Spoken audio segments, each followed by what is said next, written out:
All right, so get ready to dive deep into the mind of a true visionary, Sabir Bhatia, the co-founder of Hotmail. Yep. You shared this incredible interview with us, and honestly, I'm super pumped to unpack his journey. See what gems we can unearth for all the budding entrepreneurs out there. You know what I find so captivating about Sabir's story is that it's not just your typical tech success story. It's a story about entrepreneurial thinking right back when the internet was this uncharted wilderness. Totally. It's 1996. Picture this. Dial-up modems are screaming their heads off, and the idea of checking email from anywhere, forget about it, it felt like a sci-fi fantasy. And that's the exact problem Sabir ran into. Corporate firewalls were like these impenetrable walls blocking his personal email. Can you even imagine the frustration? It's almost mind-boggling to think about it now, right? Yeah. In today's hyper-connected world with that frustration, that's what sparked a revolution. Sabir turned to his partner, Jack Smith, with a simple question. Can we put email on the web? And guess what? The answer was yes. The answer was yes. And boom, Hotmail was born. It blows my mind how such a straightforward question can lead to such a monumental innovation. Web-based email, accessible from anywhere. It was like a digital key unlocking a world of possibilities for millions. But we all know the story, right? Innovative ideas often face an uphill battle when it comes to funding. Oh. Sabir pitched to 19 venture capitalists, trying to sell them on this seemingly out there idea. You got to admire that level of sheer persistence, right? Imagine pouring your heart and soul into an idea. You can see its potential, it can change the game, but you need someone to buy into it, someone to take that leap of faith with you, and then bam, rejection after rejection. It makes you wonder what fueled his fire through all those no's. Well, that unwavering self-belief, that's the hallmark of a true entrepreneur.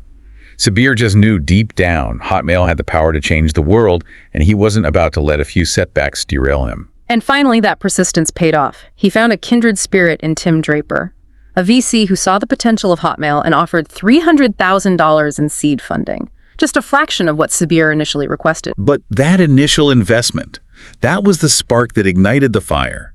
It gave Hotmail the boost it needed to get off the ground. But Sabir and his team, they knew they had to be incredibly scrappy, resourceful. They had a shoestring budget, so they had to think outside the box when it came to marketing. Which brings us to their genius marketing tactic, right? Oh, absolutely. That simple tagline, get your free email at hotmail.com, added to every outgoing email. It was like a self-replicating marketing machine. Exactly. Talk about viral marketing. Before the term even existed, they tapped into the power of word of mouth and let their users do the heavy lifting.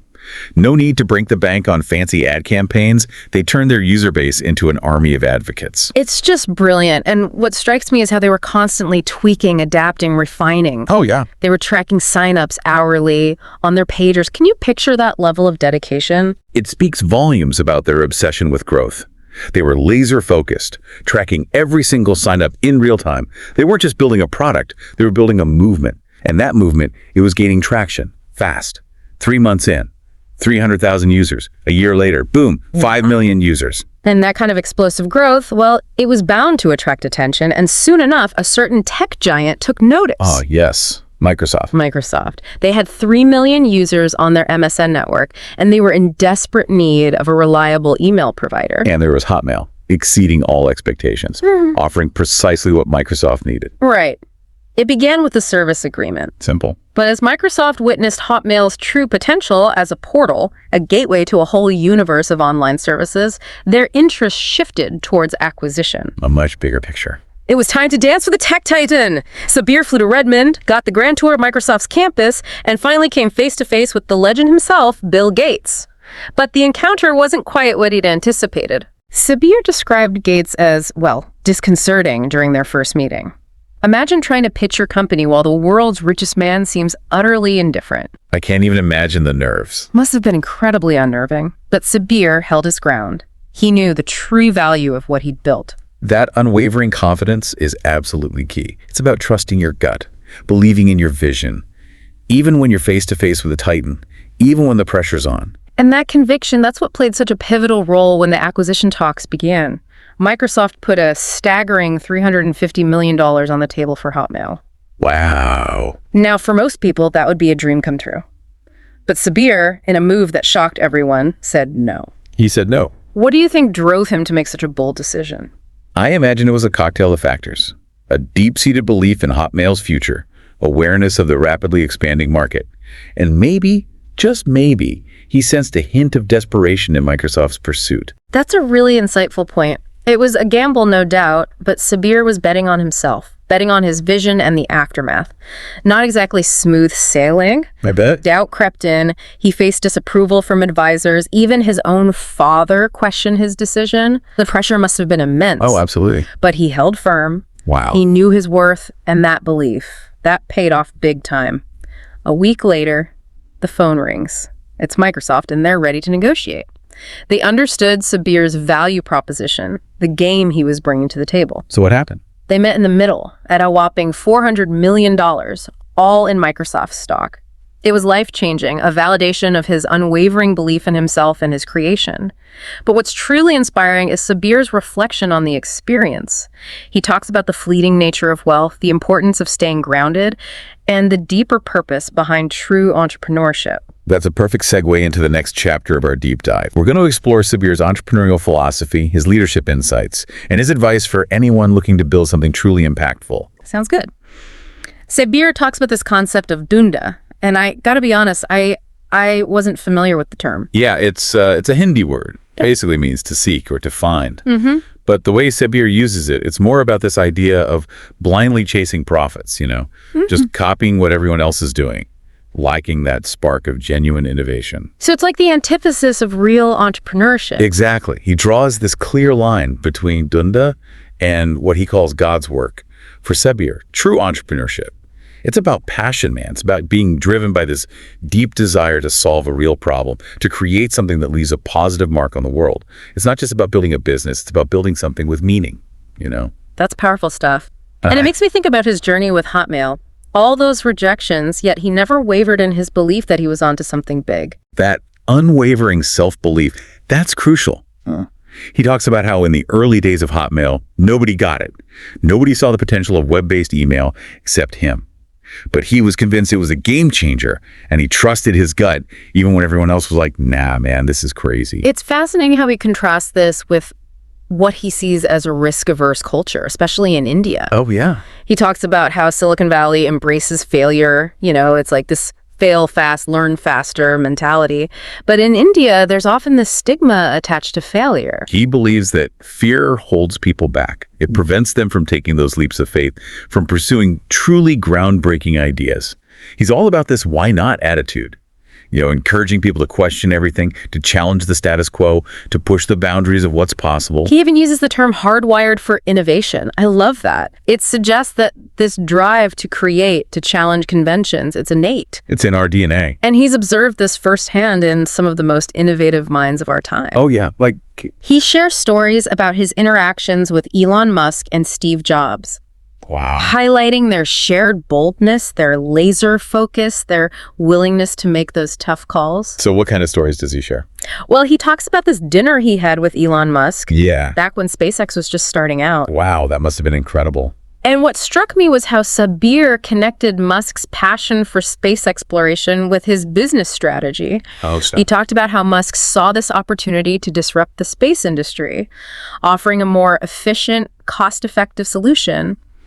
He realized government space agencies, they were often bogged down by bureaucracy, by inefficiency. Makes sense. So he pitched them this idea, I can build rockets 10% cheaper using private contractors. Genius. And it worked. SpaceX secured those government contracts and, well, the rest is history. It's a classic example of identifying a problem, seeing a gap in the market, and then offering a solution that blows the competition out of the water. And it's a reminder that innovation isn't always about inventing something completely new. Right. It can be about finding a better way to do what's already being done. Love that.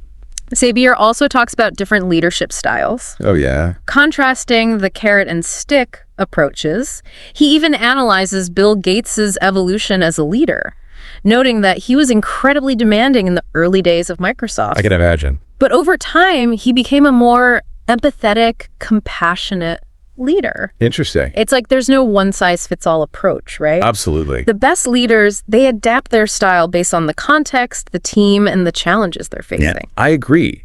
But he's very clear about the skills you need to make it as an entrepreneur. What are those? Sales and articulation, emotional intelligence, and of course, critical thinking. He emphasizes that being able to communicate your vision clearly, Oh, that's huge. building strong relationships, and constantly analyzing and adapting, those are crucial in today's world. Absolutely. He even talks about how in the U.S., kids are taught presentation skills from a young age, Wow. preparing them to confidently articulate their ideas and work effectively in teams. Makes sense. And it's like he's saying innovation is rarely a solo act, right? Right. It's about teams coming together, bouncing ideas off each other, pushing each other to think bigger and bolder. And that takes a high level of emotional intelligence. Oh, for sure. It's about understanding those complex interpersonal dynamics, navigating them effectively. He talks about emotional intelligence being crucial for managing your reactions to success and failure. Staying grounded, avoiding the trap of arrogance, and recognizing that setbacks, they're just part of the journey. It's all about perspective. And underpinning all of this, critical thinking. Ah, yes. The foundation upon which everything else is built. It's the ability to think for yourself, to question assumptions, to see beyond the surface and get to the heart of the matter. And that questioning spirit, that's at the core of his advice to aspiring entrepreneurs. Why not? Exactly. Don't just accept things as they are. Look for opportunities to improve, to innovate, to make a real impact. And he's not afraid to challenge conventional wisdom, even when it comes to funding. Really? How so? He suggests that for truly groundbreaking ideas, aspiring entrepreneurs might be better off seeking funding in the U.S. rather than India. That's a bold statement. It is. What's his reasoning behind that? That's definitely a hot take. Why does he think U.S. funding might be a better fit for some entrepreneurs?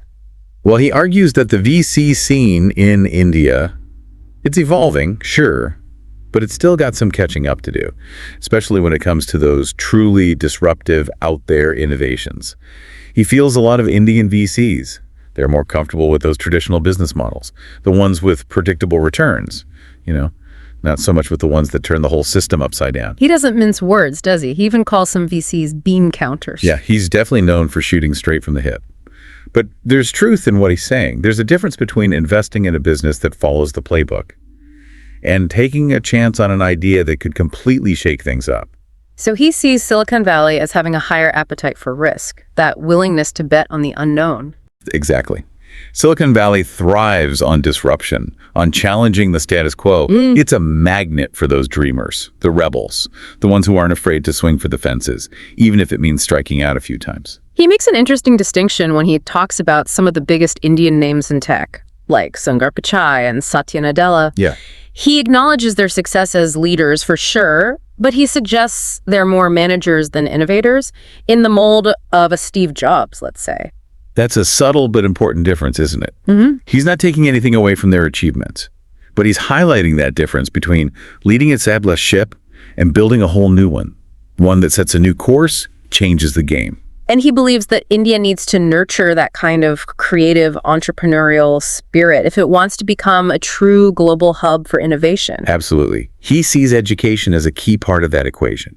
He's advocating for a more modern approach to learning, one that emphasizes critical thinking, equips students with the skills to question, to analyze, to create. He even mentions your online course, stating it could help people develop those critical thinking skills that are so vital for entrepreneurship. Well, I appreciate that. But it really speaks to his larger point. We need to give the next generation the tools, the mindset to tackle the challenges of tomorrow. He does seem optimistic about the potential he sees in India, especially among younger generations. He points to that rising entrepreneurial energy, particularly in small and medium-sized businesses. He's also excited about the growing spending power of young people, especially those in that 18 to 35 age bracket. He sees huge opportunities in sectors like fashion, lifestyle, education. That's a trend worth watching, for sure. As that demographic gains more economic clout, it'll be fascinating to see how they shape the business world, both in India and globally. Absolutely. So taking all of Sabir's insights into account, what do you think are the biggest takeaways for our listeners today?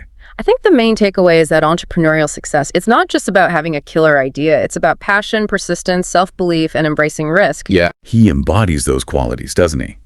A true trailblazer who forged his own path, challenged the norms, and achieved incredible things. But what's even more inspiring is how he's using his experience to encourage others to do the same. And that's something worth celebrating. So as you continue on your own entrepreneurial journey, we want you to think about a time when you faced a challenge that seemed impossible. What would Sabir do? How can you apply his approach to risk, his resilience, his unwavering self-belief to your own endeavors? Remember, the world needs more people who aren't afraid to ask why not, and then have the guts to go out and find the answers.